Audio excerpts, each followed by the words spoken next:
NACDL is the association of the nation's criminal defense bar.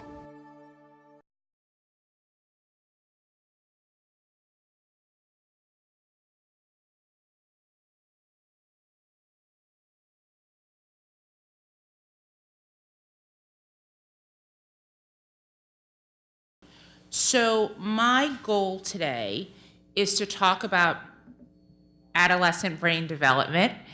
In doing so, I recognize the fact that not all of you work with adolescents. However, the research has demonstrated that the changes in brain development continue until until roughly the mid-20s. We're still trying to figure it out as a science, I have to say. I also think it's important to point out that the scientific findings that the court has relied upon in cases like Graham and Miller and other cases is not based on new science. So I think that's something that should matter to you with regard to Frye or Darbert challenges, okay? This is science that has been around since the mid-90s. It's been published since the late 90s, and it's been published pretty significantly in numbers. So it's not something that's novel science. It's something that I think can be used to pass any evidentiary standard of Frye or Darbert. So I just want to put that out there to the legal audience. What I hope to do in the brief time that I have is help you understand some normal adolescent. And when I say adolescent, think teenagers and young adults, okay? What I hope to describe will help you understand why your college kids act as they do, why you acted as you did while you were in college and while you were a teenager, and will help you understand why your young clients make some of the decisions that they make, okay? I'm gonna talk about normal adolescent development. So normal differences, it's sort of like how it's normal for a child to crawl, walk, and then run. That's a normal process.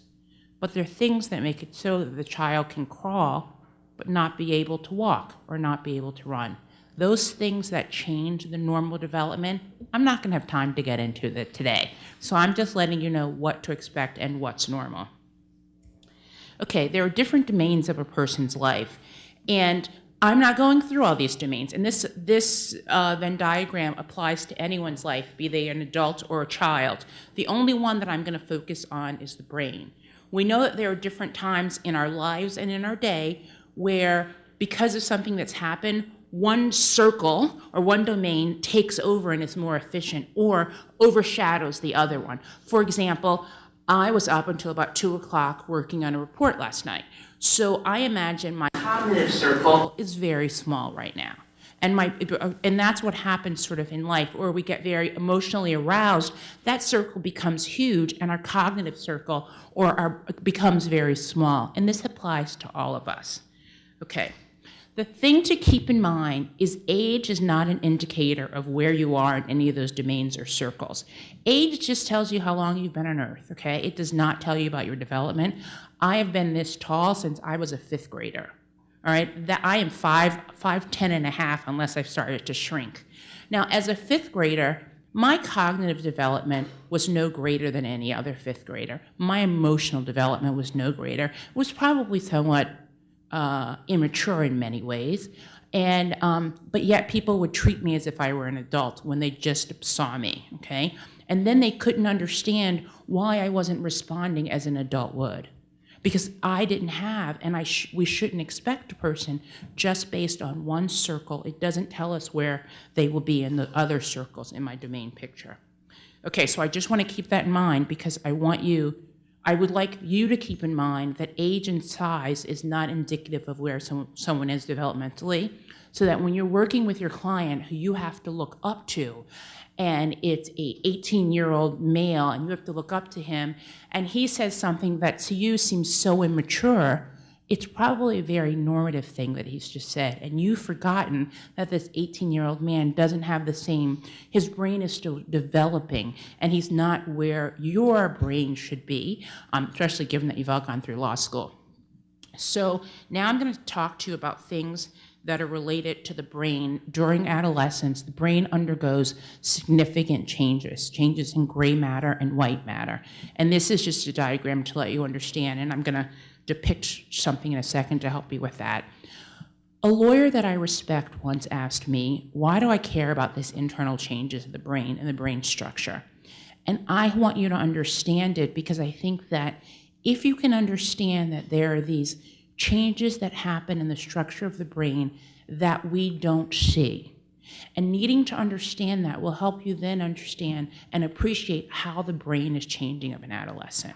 Because you don't see those things.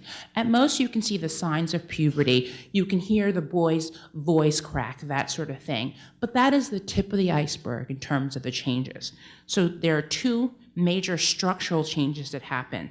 One, you've got an increase in gray matter that happens, and then the other is that you've got synaptic pruning that happens. And what this means is that you have an increase of the neurons in the brain. And if you look at either display, I think of the neurons as a highway, and then you've got the synapses, which are basically the exit routes. Well, some exit routes are in construction, and you get on them and you don't go anywhere. That's not efficient. You want to get rid of that. And that's what happens with pruning. The more you use a skill, the more clear and further along you get on that exit ramp. And if you don't use a skill or part of the brain efficiently, the exit ramp is closed, and that's pruning. It goes away. So that's one significant change. You've got a huge surge in gray matter, and then it prunes over time.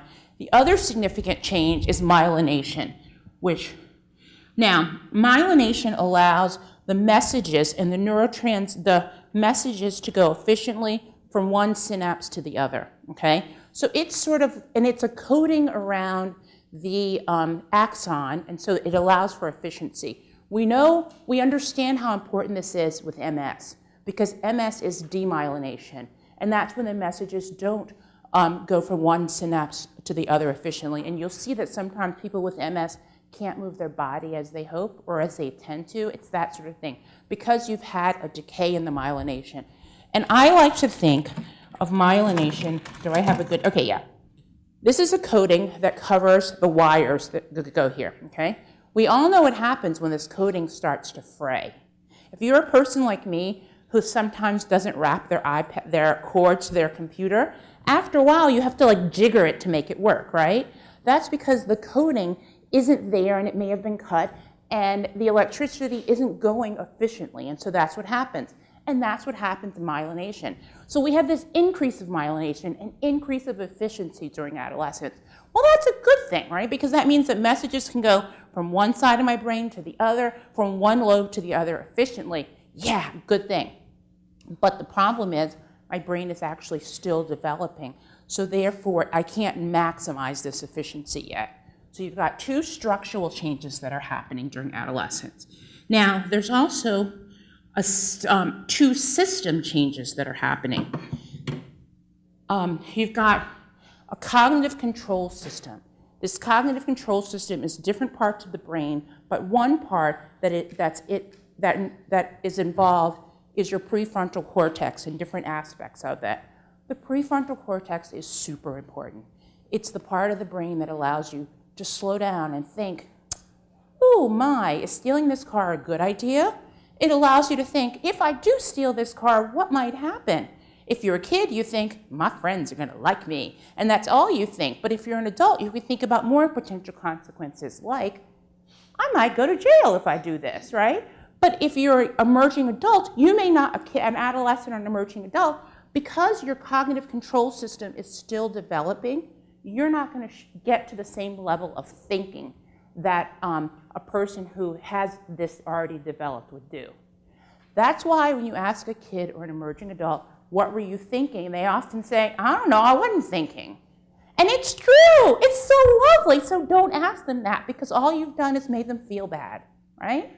Because that part of their brain is really not fully on board. There are times when they can show those skills, and usually it's times when they're not emotionally aroused and when their peers aren't around.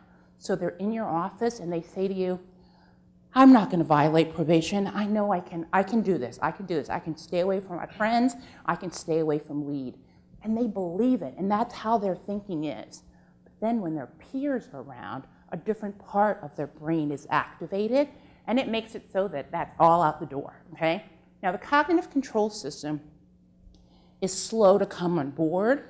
The cognitive control system, by that I mean it is still developing well into your 20s. So this is a very important system, sometimes called the CEO of the brain, because when you got it and when you can use that system, it helps you think clearly, it helps you plan ahead, it helps you control your impulses, control your emotion. It's very important, but it is late to come on board, and it doesn't come on board efficiently until well into your 20s. Now, this slide is only to show you, I think the lights need to be dimmed a little. Sorry, the same thing as yesterday. This slide is just to show you that we used to think about the frontal lobe as like one thing, but now we understand there are different sections of it. And because of the myelination and because of the pruning, we have tracks, neuronal tracks that go from one part of the brain to the other, and that helps us with efficiency of communication across the brain and across different sectors, in particular here of the frontal lobe. So this is just to show you how much science has grown in this area. Okay, so remember we're doing dual system theory. The first system was a cognitive control system. The second system is the social-emotional system, also called the risk and rewards. As an adolescent, I acted out. I love this system. This makes the most sense to me, okay? So that what happens when you get a surge of dopamine with puberty, and this is a dopaminergic system, and this is a system that makes it so that you want to take risk, so that you want novel things. That's why kids are always bored, right? They do something for the first time, it's fun and exciting, and it's enough for them, but then soon they need more, and then they're bored, right? Because this is the system that it gets activated very quickly with the onset of puberty.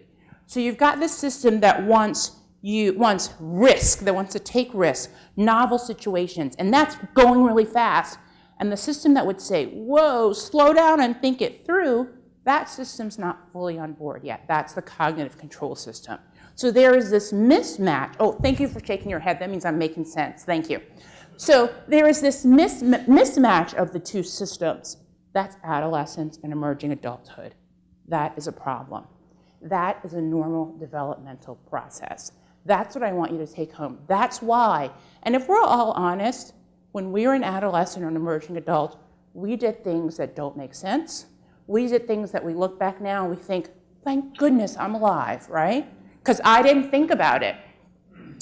And if we think about it, most of those things were probably done with peers.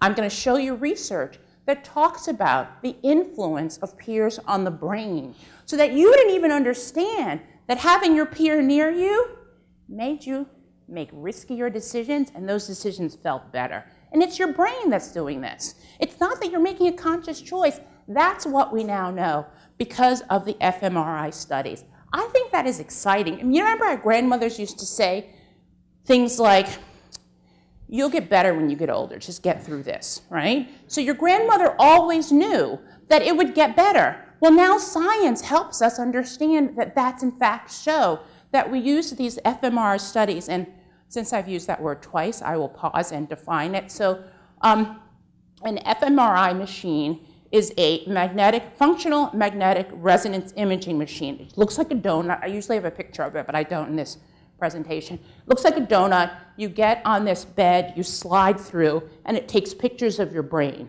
okay? Now that's the magnetic resonance imaging. The functional one is while you're in that very loud donut, you're doing something. You're functioning. And it's taking pictures to see what part of your brain is engaged while you do that task. Okay, so that's what the fMRI. And that's really neat because now we have the science to help us know what engages when we do things and how things are engaged differently depending upon your age. And I'm going to show you some research results that speak to that point. Okay. Psychosocial immaturity is a concept that you'll see in some legal cases now. I think it's mentioned in Miller, it may be mentioned in Montgomery, And what it has to do, the small circles depict the different aspects of psychosocial immaturity. Resistance to peer, it's not really peer influence, because influence means like, do it, do it, do it. Oh no, it's more subtle than that. And because it's so subtle, adults who don't understand this can't understand why kids do such stupid stuff when they're with their peers. It's a very subtle influence. Sensation seeking, future orientation. Future orientation, kids think about right now. They may think about next week. They are not thinking about 6 months from now. That's one of the things that makes it so hard for your kid to realize, or your young adult client to realize, don't take this plea just because you're getting out right now. We can win this case if you could just wait. They can't just wait. They think, oh my goodness, I'm gonna be so old in 6 months. I don't know what my life's gonna be like, right? You have a different time orientation. You're like, 6 months, that's nothing. Just let me get through this, you know? And so that explains the difference in time orientation. Another aspect of psychosocial maturity is risk perception. That's not risky, go ahead and do that. Oh, just go ahead and stick your head out of the car while I drive 80 miles an hour. It's not risky. So the risk perception and your ability to accurately see and understand the potential risk is very developmentally related to one's age, and that is a normative process. Remember, we're talking about things that are normative. So therefore, and I hope I give you information to help you understand why your kids make decisions they do, why you make decisions that you did, and why your clients, your adolescent and young adult clients, make the decisions that they do. Okay, so this talks about impulsivity, and it says, if I have to think what I'm going to do, I already did it. So the idea is that I will do something before I think. And that is the impulsivity. And because the cognitive control system is still developing in an adolescent, the ability to stop and think is not as great. I want to be clear, this is not an all or nothing thing, okay? This is a thing that's impacted by environment and emotions greatly. So that's why sometimes your adolescent or your young adult client demonstrates more skills that we associate with a more developed being under certain circumstances. Get them emotionally upset or get them around their peers, and then they don't display that because the cognitive control system is no longer the prevailing system. Okay, so I want to talk about impulsivity and sensation seeking. I'm now going to give you some results of studies where they had people 10 to 30 years old. And this is, Larry Steinberg is like the guru of adolescent development. And if you read the amicus brief that goes along with Miller, and I think he also was pretty influential in the one that goes along with Graham, you'll see the court has referenced some of these things. Now this goes to self-reported impulsivity. And here what we see is that as you age, you are less impulsive. Or as you age, your cognitive control system is more the prevailing system. But still, look, there's a significant difference between those who are 22 and those who are 26. Do you see? So your 22-year-old client is still impulsive. Now, they may not be as impulsive as your 14 or 15-year-old client, but you see that the impulsivity is still there. And that's an important thing for you to understand. Research also shows that although this is a self-report, it's very consistent with the findings when you ask a person to do a task and you see their ability to control their impulses in doing their task. Sensation seeking, similarly, has a linear component to it that's related to age. But again, we see that clients who are 18 through 25, look at how those bars look compared to the clients who are 25 or 26 and 30. So this sensation seeking, I'm doing it just to be, they won't say this, but what's happening is, I'm doing it to be excited, I'm doing this, I need a novel situation. Remember I said that the risk-reward system is really connected to dopamine. What else is the dopamine system connected to? Using drugs, right? I get a little bit and it feels good. I got to get more of it to get that same level of good, okay? And so that's really what's happening here in the sensation seeking that we see as well. It's that system. And again, it's the lack of It's the inability for the cognitive control system to be the prevailing system. So that was one study. Here's another study. So in this study, this is a study from 2014, and so it looks at the ability for children, teens, and youth not to react in a fearful situation. Now, this is based upon other studies that show how people perceive these faces, but the idea is the second from the bottom is the fearful face, and when you see that face, you're not to press a button, okay? When you see all the other faces, you're to do go or press the button. You're in the fMRI machine, so you're in that donut machine, you're looking up, I've explained it to you, I've done some test runs, you get it. And so now let's see what happens. And so you think, and this is how the law responds, the law is sort of set up, this idea that you're supposed to know if a dangerous situation is going to happen, and if so, you remove yourself from it. If you don't remove yourself, you're part of it, even if you're just standing there, right? That's like fundamental in so many aspects of the law. But what we're looking at here is going to help us know, but do kids do that? Do adolescents actually remove themselves from a fearful place, or are they more likely to act impulsively? And we see that they're more likely to act impulsively when presented with fearful stimuli. So here are the results, and what we can clearly see is that an error is when you have pressed the button or acted impulsively when there's a fearful situation. Now, what we see is that teens do this significantly more than both children and adults, but what's important, and I think matters here, is that their breakup for adults is too wide. So it would have been good if we could see young adults, 18 to 23, compared to older adults, maybe 30 to 35. So we don't know where emerging adults are on this. But this is what we see is that teens react more impulsively when there's fearful situations. So you're an adult and you see a fearful situation, you are more likely to freeze or go the other way. You're a teen, you're more likely to get in there, right? And so that is what's happening in this. And here what we see too is the proportion of errors, and this is to show that there's a gender difference.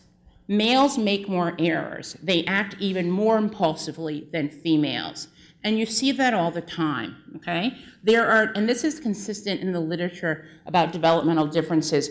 It's such that males and females are on a very different trajectory of timing. Okay, so this is looking at, what we have in terms of we're switching gears. What does it take to do it right? And what does it take for your brain to do it right? And here what we see is that it takes more effort. Your frontal lobe, this part that says, wait, don't, consider this, is this right? Don't act impulsively. The frontal lobe, which is on the right, is engaged more for teens than it is for the other group, which means they have to exert more effort to do the right thing. So so it's a lot of work, and this is an effort that they're saying, oh, make that part of my brain work more. This is just sort of what's happened naturally, okay? So it's sort of also why there's another study that's like this where they ask you to, should you engage in these behaviors or not? Because they're dangerous, or are they dangerous? And one of them is jumping off a cliff. It takes an adolescent significantly more time to figure out if that's a dangerous behavior than it does an adult. Things that are gut responses for adults, because their cognitive control system is the prevailing system, that's not necessarily so for adolescents, because that's still a developing system in their brain. Now I'm going to talk a little bit about peer influences. This is a self-report thing. These are the results of a self-report study in which they asked different questions to address peer influences and ability to resist peer pressure.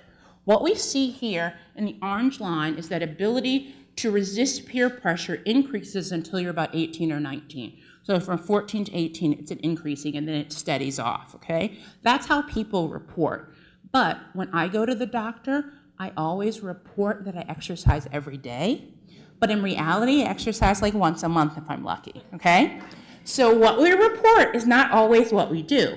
Now, the next study is a great study because it looks at what you do, what kind of risky choices you make when peers are around versus when they're not. Now, here's the paradigm for this study. So you're in the functional MRI machine, the donut, and you're playing this video game. And so the idea is that you want to get from the beginning to the end. You've got 20 intersections, and just like life, and you want to get there quickly, and I'm going to give you some money if you get there quick enough. So there's a monetary incentive to do this, okay? So it's just like life. If you stop, then you get a 3-second delay.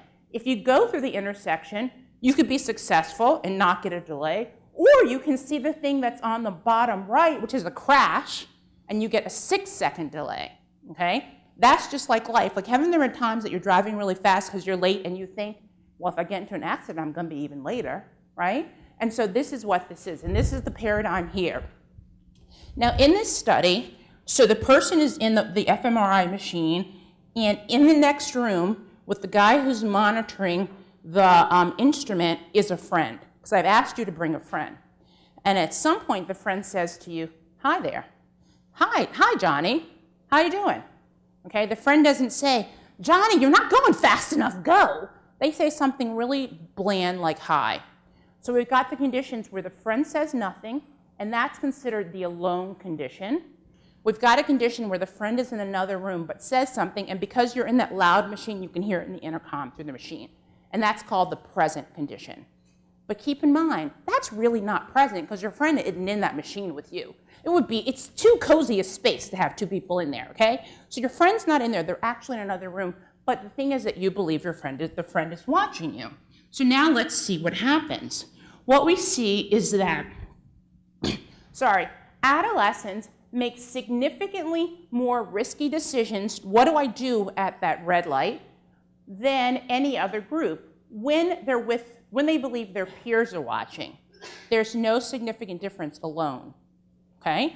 That helps to also explain why in many states, I don't know if you were just one of them, they say things like kids can only drive with one other kid. They limit the amount of kids who can be in the car with new drivers, that sort of thing, because we know that with peers, kids make riskier decisions. Now remember, this is the case where the peer isn't in the room, but they've simply said something to you, so then you evoke the idea you're being watched. So that's why they call it a peer or present condition, which I think is a misnomer, but anyway.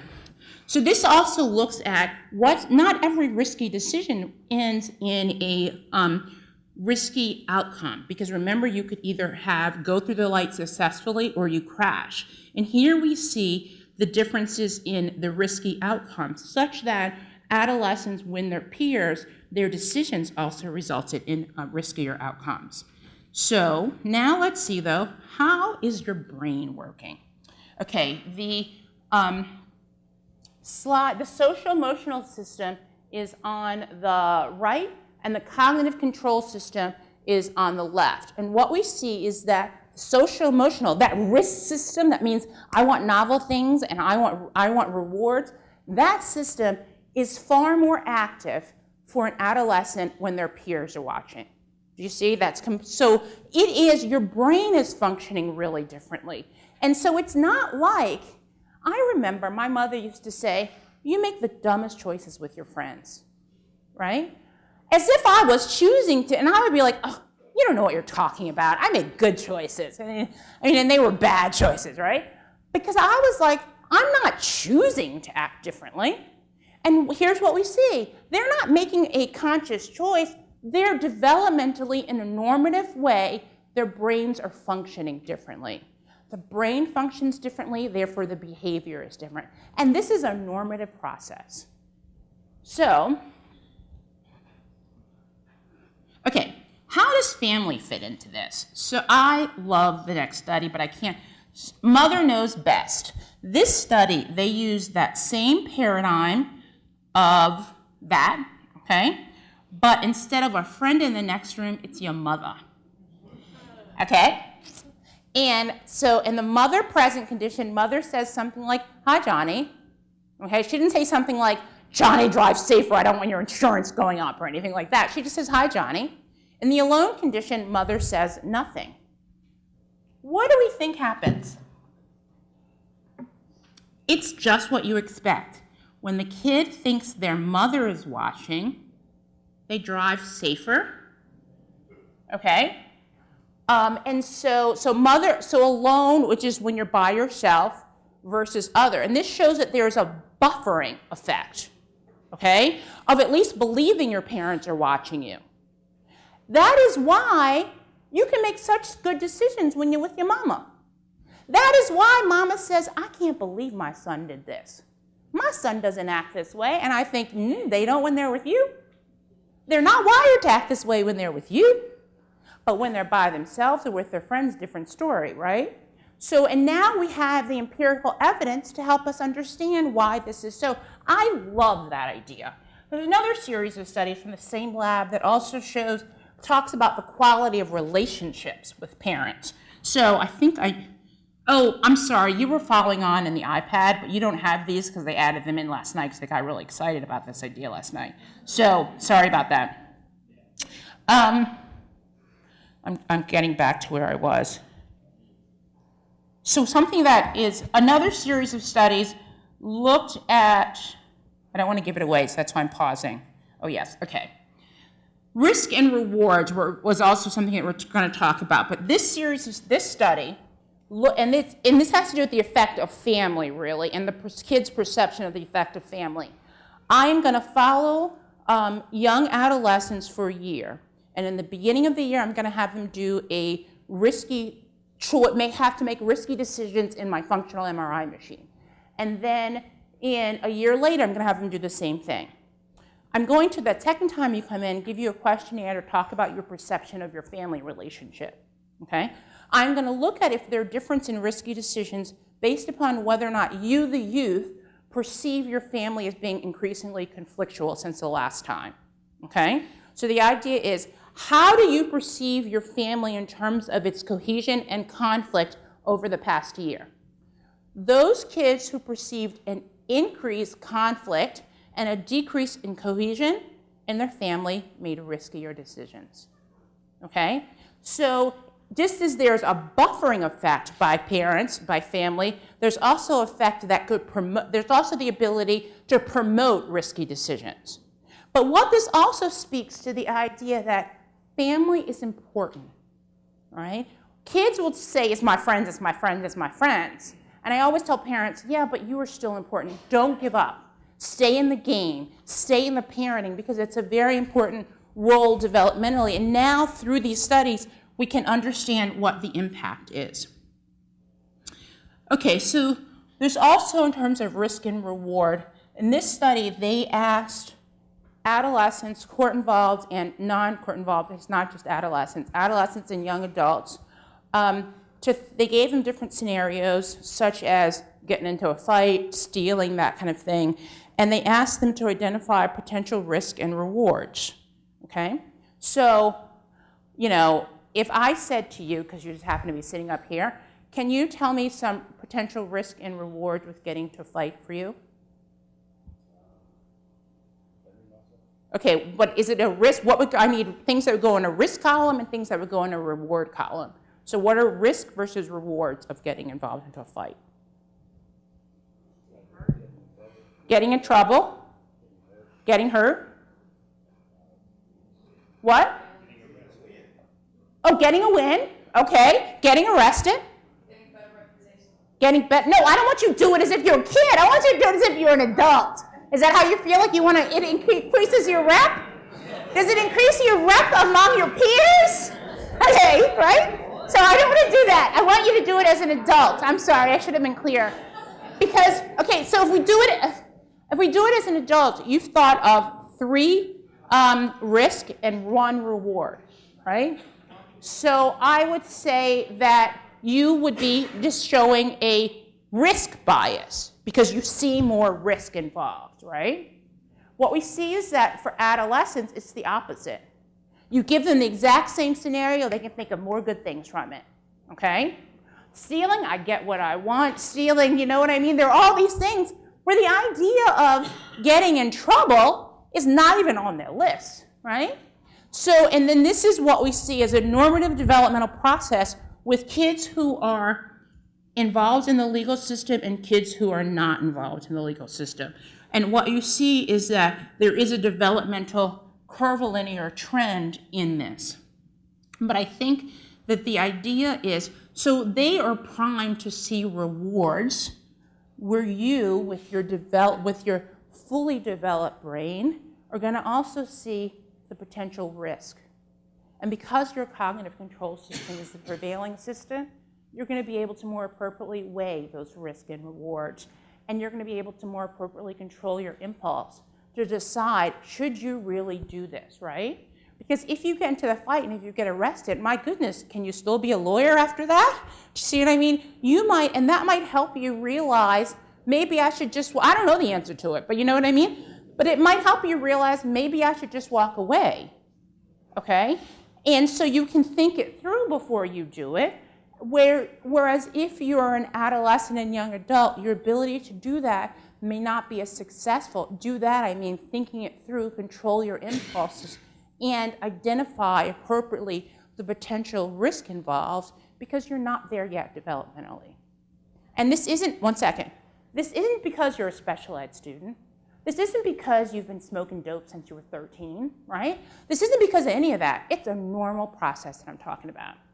Now, those things of being a special ed student, smoking dope, getting drunk since you were 12, that stuff will impact this process and make you not as developed as your same age peers who do not engage in these activities. So I really am trying to stress how normative this is. Yes, it's your brain is functioning differently. So it's not, okay, I may have used the word control, but I don't want to use that word because, yeah, but it's not. And what makes it so that it's not a choice is the brain functioning differently. Do you see what I mean? That's the part that underlies, that helps us to have more confidence that it's not a choice. It's sort of like, okay, I don't know enough about medical conditions, but let me think. Let's say if I have diabetes, right? I'm not choosing to have my body respond this way. Do you see what I mean? So it's sort of, that's not really a good example, but do you understand what I'm saying? It's not choice. It's this idea, oh, okay, well, all you men are not going to get this example, right? So, but women are so often left out when guys use sports analogies that I think it's kind of fair. For those of us who have PMS, it's not a choice that I'm moody that day, right? It's not a choice that I'm bloated that day. Do you see what I'm saying? And so it just happens, right? It is my body responding. No, it's not, because it is how our body responds when we think something is going on or when something is going on. For example, there are other studies that are like this where they say the scenario is set up where you feel like people are watching you, right? And you're not having to make a risky decision, but they measure your skin response and your sweat response. And adolescents respond differently when they feel like someone is watching them. Do you see? And your brain is primed in a normative way to respond differently depending upon who's watching you or not. Okay? So I may have used the word choice and that was bad, mistake, because it is really not a choice thing. There's a lot to show that it is part of the normal developmental process. I can tell you so many reasons why an adolescent wouldn't think that way. First of all, my parent is too stupid to realize how that app really works, okay? Second of all, because, whatever, I know that it's probably not going to work for my parent, okay? And I also can think that my desire to be with my peers will override the potential that I could get punished, the potential that my parents will do it. Because we've got a normal developmental process, right? So I'm focusing on the brain, but understanding that what makes adolescence so exciting and so unique is that it's this time of the period, it's a time in the life where friends, where I spend more time with friends become more important, romantic relationships also become more important. These are developmentally normative process, right? So no, you as the adult, that app only makes you feel better. Okay, let's be clear, right? Because at some point, the kid will also just leave their phone so you don't know where they are. Okay, so all it does is, and sometimes as parents, all we want to do is feel better and feel like we're doing all. But when we look at it from their perspective, we can see how it's not going to work. Okay, Larry Steinberg writes, what's it called? Larry Steinberg writes a really good book, Age of Opportunity. It's written not for psychologists, but for people who run school systems, people who run institutions, people who work with kids. And he talks a lot about how the environment can help.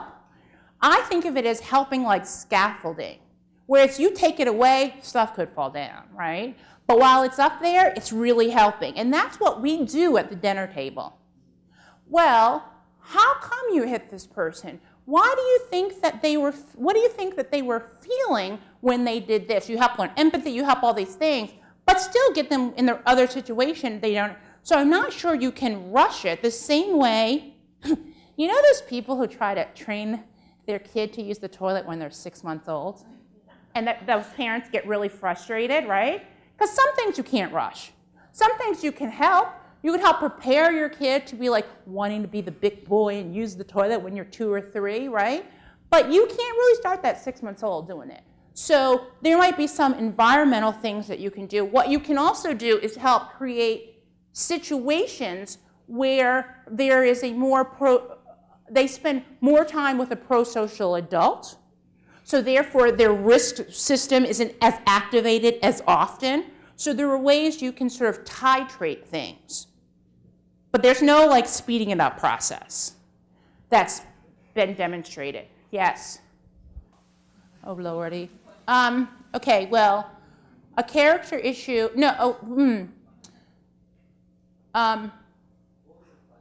is the lying, you interact with your client, you ask them what they're doing in the beginning, and they lie. Is that a character issue, or is that just how they are, okay?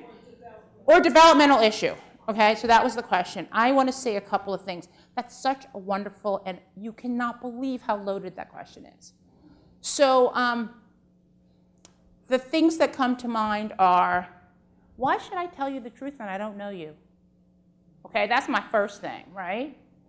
And is that characterological for me to be smart, especially when I live in a world where maybe all adults aren't trusting, or they don't listen to what I have to say, okay? And they're always telling me they know better and that, and they don't, so there's, and that's a developmental thing, right?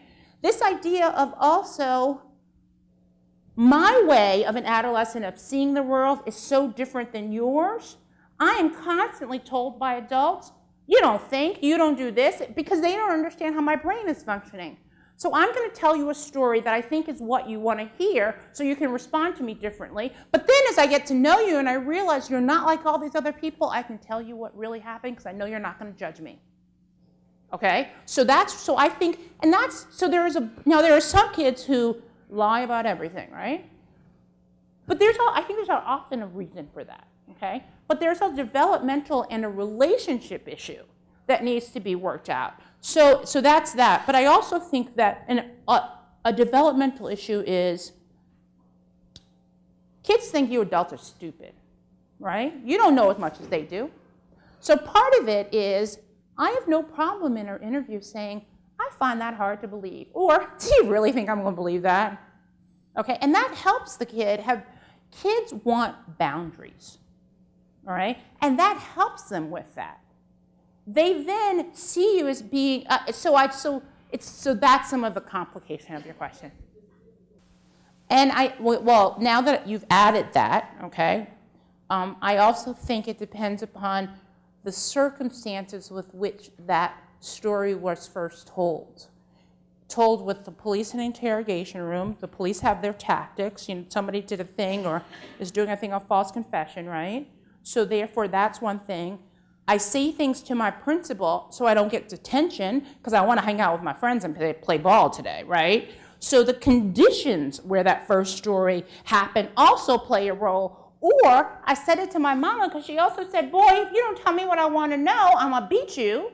So I say something so I don't get that beaten because I want to go play basketball, right? And I can't appreciate that how telling a more truthful story might actually be better because my friends mean so much to me and I want to play basketball, okay? So I think that's part of it. That was a great question, though. You're welcome. Okay, I have 7 minutes, and we're doing really good timing-wise. So the dynamic nature of growth. This says, although it says teacher's lounge, and although this is about junior high, I think it applies to adolescents in high school and young adults. The challenge in teaching junior high is that the maturity level can fluctuate from 12th grade to 3rd grade in a matter of seconds. And that is what happens, right? And I also hope that from hearing this today, it helps you gain patience in working with your adolescent and your young adult clients. It helps you understand why they seem so great with you, or why they might not seem so great with you, and why others can describe them differently. The one takeaway I want you to keep in mind is don't say, "What were you thinking?"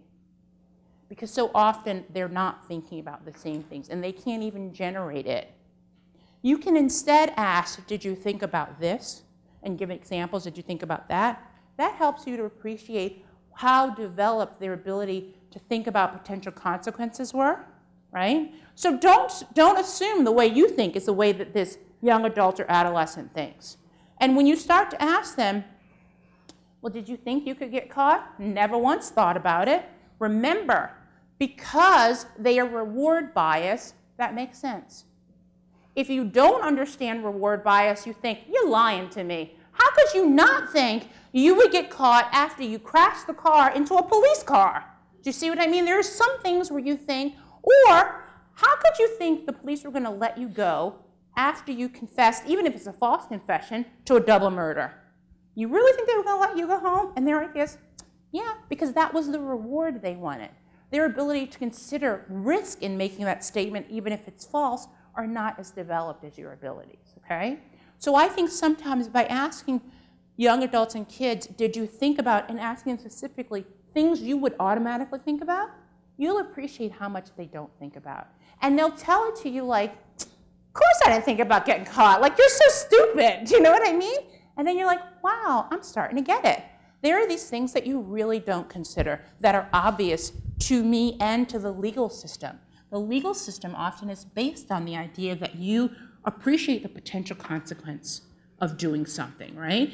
And adolescents don't, and I'm always encouraging attorneys to use JDB as a good way of getting the judge to start thinking about things as an adolescent or young adult would. So JDB is JDB North Carolina, a great study that I think Miller and Montgomery have overshadowed. A great finding that I think Miller and Montgomery have overshadowed. Okay, factors that can impact normal adolescent development or get it off track, as my thing depicts here. Learning disabilities, cognitive disabilities, and emotional problems. What we know is that kids and adults in the juvenile justice system have a higher rate of mental health issues and learning disabilities than those who are not involved in these systems, okay? Substance use, there's a lot about substance use and its impact on the brain. If you don't need an expert, by the way, to present all these things to the court. If you do a Google search and end in gov, you'll find a lot about this stuff out there, okay, that you can somehow reference in some brief or something in some lawyerly way that I don't really understand, but it's a good way that you can use this information. Also, the National Child Traumatic Stress Network is a great website that talks about traumatic events, and victimization as being a traumatic event. That's particularly important. And the home and the nature of the home and the community environment. And I mentioned that briefly when I talked about the study that followed people over a year, early adolescents over a year, and those who felt that their home environment was more conflictual during that year took greater risk than those who didn't. Okay, so I believe with that, my time is up, and that is the last slide. So I'm going to do I've got 2 minutes. I'm going to do a 1-minute take-home of points. Adolescents and young adults, no matter how physically developed they are, which means from the outside, they are still developing on the inside. That development in their brain that's going on is normal and impacts the way they function and behave. That development in their brain is something that you cannot control, but still yet will impact behavior.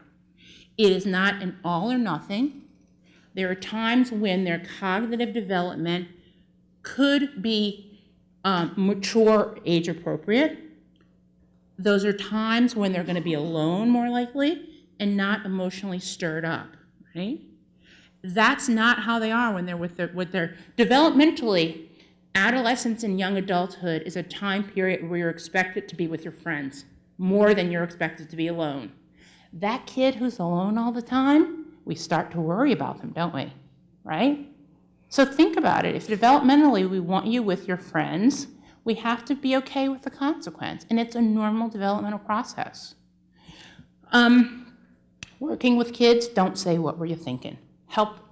You can pose specific questions to help you understand where they are developmentally, and I say kids and young adults, and by doing so, it'll help you understand and appreciate the things that they weren't thinking about that are so intuitive to you. Okay, with that, my time is up. Thank you.